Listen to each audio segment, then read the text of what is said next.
오늘은 30차시 세포 분열이 일어난 후에도 염색체의 수가 유지가 되는 체세포 분열에 대해서 배워보도록 하겠습니다. 첫 번째로 염색체하고 유전자의 관계를 살펴보고요. 두 번째는 체세포 분열의 과정별 특징을 하나하나 살펴보도록 하겠습니다. 자, 왼쪽 그림은 분열하기 전에 있는 세포고요.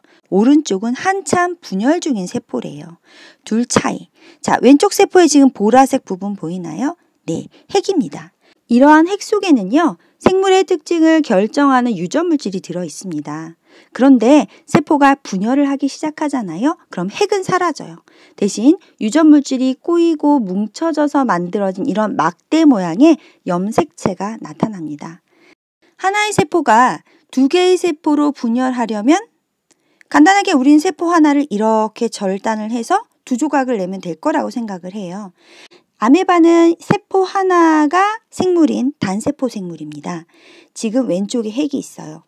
그림처럼 절단을 하잖아요. 그러면 핵이 있는 A는 살아남을 확률이 높지만 핵이 없는 B는 거의 살아남지를 못한다라고 얘기를 해요. 그래서 A 쪽이 많이 살아남습니다. 두 번째 실험인데요.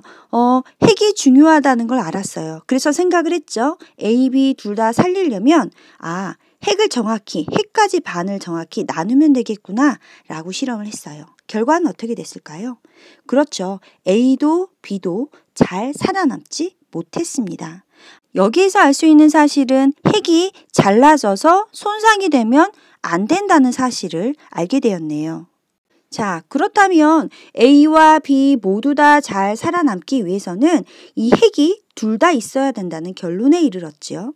그래서 이 핵, 유전물질을 똑같이 복제, 카피를 해서 하나를 더 만들어내는 거예요. 세포 하나에 핵이 두 개 있는 상태가 된 후에 이렇게 세포질을 잘라서 두 개로 만드는 거죠. 결과는 어떨까요? A와 B 모두 다 살아남을 확률이 높았습니다. 실험 결과를 정리해 볼게요. 자, 원래 있었던 하나의 세포, 얘를 모세포라고 합니다. 세포 분열이 일어나기 전의 세포예요. 얘를 분열시키기 위해서는 유전물질이 들어있는 핵을 똑같이 복제해서 하나를 더 만든 다음에 세포질을 잘라서 이렇게 두 개의 세포로 만드는 거죠. 모세포가 딸세포 1, 딸세포 2로 갈라졌습니다. 딸세포라고 하는 것은 세포 분열 결과 새로 만들어진 세포를 이야기하는데요. 크기를 봤을 때 모세포에 비해서 굉장히 작죠.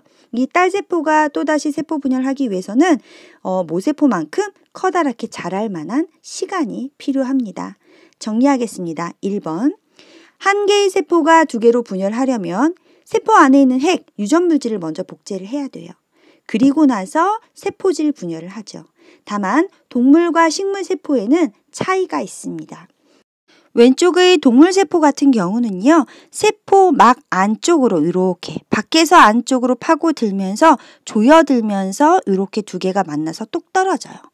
그에 비해서 식물 세포는 단단한 세포벽이 싸고 있기 때문에 이 핵을 중심으로 정 가운데 이런 세포판이 생깁니다. 세포판이 안쪽에서 바깥쪽으로 확장되면서 세포벽과 만나서 이렇게 두 개의 세포로 갈라지게 되는 거죠. 이렇게 분열 결과 두 개의 딸세포가 생기게 됩니다. 우리 몸을 이루고 있는 세포를 체세포라고 하고 이러한 체세포가 분열을 하기 위해서는 유전물질, 핵 안에 있는 유전물질이 복제가 되어야 된다라고 이야기를 했어요. 자, 그러면 핵 안에 있는 유전물질에 대해서 한번 알아보도록 하겠습니다. 1번 염색체입니다.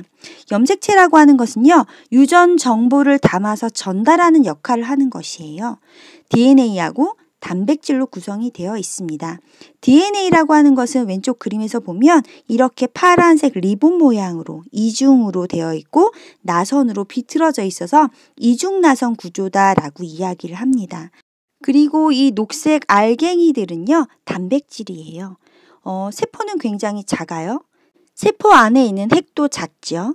그 작은 핵 안에 이렇게 유전물질, 즉 염색체를 꼬아서 뭉쳐서 집어넣어야 되는데 문제는 이 DNA 자체가 마이너스 전하를 띈다는 거예요. 만약에 DNA만 뭉쳐서 집어넣는다면 뭉쳤을 때 마이너스 마이너스 청력으로 잘 뭉쳐지기가 힘들겠죠. 그래서 이렇게 플러스를 띠고 있는 단백질과 같이 묶어주는 거예요. 그럼 잘 묶이겠죠. 이렇게 DNA와 단백질이 묶여져서 실처럼 되어 있는 이러한 상태를 우리는 염색사라고 이야기를 합니다. 이러한 염색사가 다시 꼬이고 뭉쳐져서 만들어진 왼쪽 그림에 있는 이런 막대기 같은 모양 보라색 구조물 보이시죠? 이런 아이를 우리는 염색체라고 합니다. 이런 염색체는 앞서서 설명했지만 분열 중인 세포에서 보입니다. DNA, 유전물질을 말합니다. 생물의 특징을 결정을 하죠. 여러 유전 정보를 저장하고 있습니다. 그래서 이 DNA를 가지고 범인도 찾고요. 이 DNA 저장되어 있는 유전 정보 때문에 그 사람이 생머리인지 곱슬머리인지 대머리인지 아닌지 얼굴이 하얀지 까만지 쌍꺼풀인지 외꺼풀인지 이런 다양한 생물질의 특징이 결정이 되는 겁니다. 유전자라고 하는 것은 무엇일까요? 일단 DNA에서 유전 정보를 저장하고 있는 특정한 부위를 우리는 유전자라고 합니다. 그림에서 DNA 리본이 보이지요. 그 중에 일부 특정한 부위, 요 부분이 유전자에 해당하는 겁니다. 그림을 보세요. 지금 이게 세포고요. 세포 안에 원래 핵이 있었어요. 핵을 싸고 있는 핵막이 사라지고 지금 염색사가 뭉쳐서 이런 막대기 모양의 염색체가 만들어졌네요.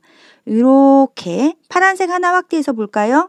요 X자 모양인 아이가 염색체가 되는 거예요. 즉 염색사가 뭉쳐져서 막대기 모양의 구조물을 나타내면 우리는 걔를 그냥 염색체 이렇게 이야기를 하고요. 왼쪽이 원래 있었던 원본 유전자라면 오른쪽은 얘하고 똑같이 복제가 된 사본이라고 생각을 하면 돼요. 자, 여기 연두색 유전자 똑같이 복제되어서 사본 같은 위치에 있지요. 노란색 유전자 똑같이 복제되어서 사본에 같은 위치에 있어요. 그래서 얘네가 나중에 이렇게 잘라질 거예요. 그래서 왼쪽 원본은 딸세포 1, 오른쪽 사본은 딸세포 2 이렇게 나뉘어져서 들어가게 된다는 얘기죠. 염색 분체라고 할 때 이 분체는 분리가 된다는 뜻이에요. 하나의 염색체를 이루고 있는 각각의 가닥. 자, 이렇게 요거 하나, 그 다음에 요거 하나, 염색 분체 하나, 또 다른 염색 분체 하나. 유전 정보는 같습니다. 왜? 얘가 아까 원본이었고 얘는 사본이었으니까요. 유전 정보는 같습니다. 다음은 우리 교과서 164쪽에 나와 있는 해보기 부분이에요. 염색체와 유전자의 관계 알아보기. 지금 다음 USB 메모리를 이용해서 염색체하고 유전자의 관계를 설명해 보자 라고 이야기를 했어요. 지금 정보 막대 USB 메모리죠. 얘를 염색체라고 하는 거예요. 그러면 여기 USB 안에 들어있었던 각각의 파일은 유전자라고 말할 수가 있는 겁니다. 이런 정보 막대 USB 말고 우리가 생활에서 이용되는 또 다른 물건을 찾아서 염색체하고 유전자의 관계를 비유해서 말해보자 라고 교과서에 나와 있거든요. 예를 들면 음반, CD 있지요. 그게 염색체라고 가정을 한다면 음반에 실린 각각의 노래를 우리는 유전자다라고 설명할 수 있겠습니다. 2번, 사람의 염색체입니다. 사람의 일반적인 머리에서 발끝까지 있는 모든 세포를 우리는 체세포라고 하거든요. 이러한 체세포에는 46개의 염색체가 들어있어요. 그런데 얘가 세트를 이루고 있어서 개수로 따지면 46개 혹은 23쌍 이렇게 표현을 해요. 세트이기 때문에. 그리고 정자하고 난자처럼 자손을 만들 수 있는 이러한 세포를 우리는 생식세포라고 하거든요. 정자하고 난자하고 결합을 하면 정자 핵 안에 있는 23개의 염색체, 난자의 핵 안에 있는 23개의 염색체가 합쳐져서 46개의 염색체가 되거든요. 사람의 염색체가 46개라고 했잖아요. 오, 사람 베이비가 되겠네요. 자, 체세포는 46개, 정자, 난자와 같은 생식세포에는 23개의 염색체가 들어있습니다. 그리고 이제 어렵게 생각하는 부분이 상동 염색체거든요. 이 상동의 개념을 세트, 쌍의 개념이라고 이해하시면 좋아요. 그림을 보세요. 그림은 오투 중등과학 3학년 2학기 교재의 선생님이 그림을 가지고 왔는데요. 편의상 보라색으로 색깔 칠한 건 아빠한테 받은 거, 파란색으로 색깔이 칠해진 건 엄마한테 받은 건데 보아하니 얘네 둘은 크기도 같고 모양도 같아요. 이렇게 크기도 같고 모양도 같은 이 두 개의 염색체를 우리는 상동 염색체라고 이야기를 해요. 세트의 개념이죠. 이유는 아빠한테 하나 받았고 엄마한테 하나 받아서 세트의 개념이다 라는 거 알아주시면 되고요. 지금 이렇게 막대기 모양으로 뭉쳐있는 건 염색체라고 했었고 아까 이쪽이 원본이면 얘가 사본이고 찢어져서 딸세포로 분리되어 들어간다라고 했었지요. 그러니까 요 한쪽 다리를 염색 분체, 요쪽 다리도 염색 분체, 얘도 염색 분체, 얘도 염색 분체. 이 덩어리는 염색체, 얘도 염색체. 그런데 얘네들은 크기도 같고 모양도 같으니까 얘네 둘을 묶어서 상동 염색체 이렇게 설명을 하는 겁니다. 다음은 사람의 염색체를 나타낸 사진이에요. 지금 상동 염색체끼리 쭉 같이 붙여서 나열을 했거든요. 크기가 큰 거에서부터 작은 거 순으로 나열을 했는데 좀 1번 세트를 한번 볼게요. 왼쪽이 엄마한테 받은 거라면 오른쪽은 아빠한테 받은 1번 세트. 2번 세트 이렇게 해서 쭉 가다 보니까 1번에서부터 22번 쌍 개수로 따지면 총 44개의 염색체는요. 남자 여자 공통으로 가지고 있는 염색체예요. 그래서 우린 이러한 염색체를 상염색체라고 이야기를 하고요. 사람의 염색체가 46개라고 했었죠. 그러니까 44개의 상염색체 더하기 여자라면 여자를 나타내는 성염색체 XX, 남자라면 남자를 나타내는 성염색체 XY 이렇게 해서 총 46개가 되는 거예요.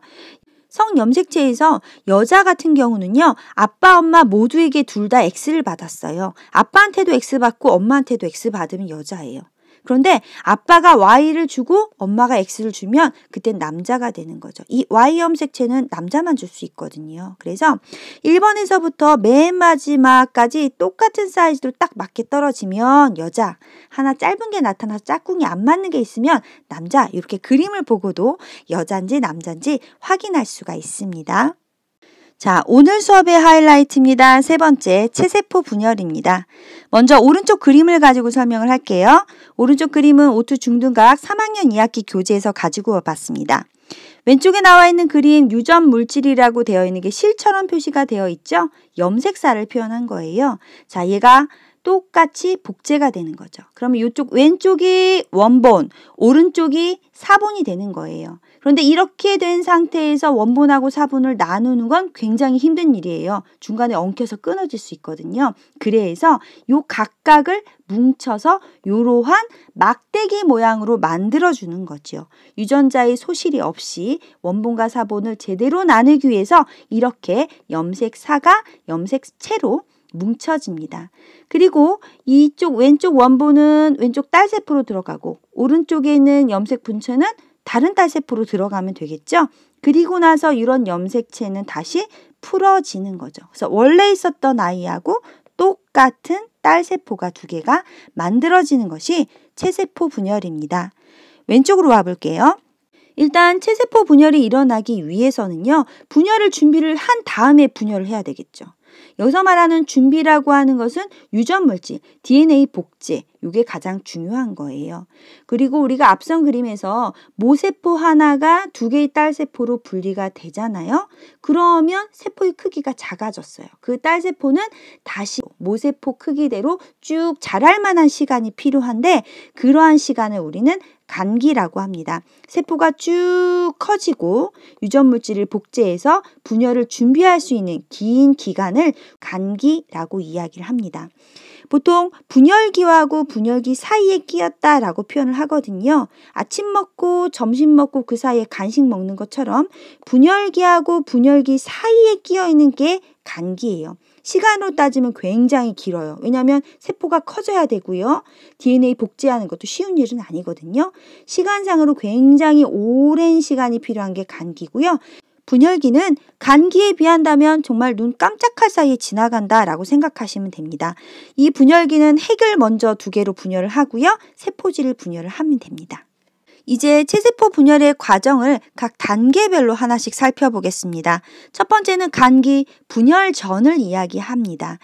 딸세포는 크기가 작아요. 원래의 모세포 크기만큼 쭉 세포의 크기가 커져야 합니다. 그리고 나서 복제를 해야 되겠죠. DNA가 복제, 그래서 유전물질의 양이 2배가 됩니다. 핵막이 뚜렷하게 보입니다.